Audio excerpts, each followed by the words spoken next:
खरं तर 74व्या घटना दुरुस्तीप्रमाणे दर 5 वर्षानं न चुकता निवडणुका व्हायला पाहिजे होत्या.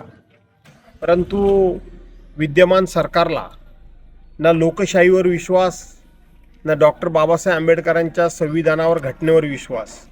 त्यामुळं त्यांनी कुठल्याही प्रकारचा लोकशाहीचा मान सन्मान न करता जवळजवळ 9 वर्षानं ते ह्या निवडणुका घेत आहेत. खरं तर स्थानिक स्वराज्य संस्थेच्या माध्यमातून या ठिकाणी स्थानिक जनतेला त्यांचा हक्काचा प्रतिनिधी मिळवून देणं हे खरं तर या निवडणुकीच्या माध्यमातून घडत असतं. परंतु हे 9 वर्षापर्यंत टाळण्यात आलं आणि म्हणून आता या स्थानिक स्वराज्य संस्थेच्या निवडणुका फक्त आणि फक्त 36 पैकी 12 जिल्ह्यातच होत आहेत. त्यामुळं जनतेनं या लोकशाहीचा उत्सव म्हणून आणि लोकशाही त्या ठिकाणी शाबूत राहावी म्हणून न चुकता, न घाबरता, कोणाच्याही दबावाखाली, कोणालाही दहशतीला बळी न पडता तुम्ही त्या जनतेनं मतदान करावं अशी विनंती करतो.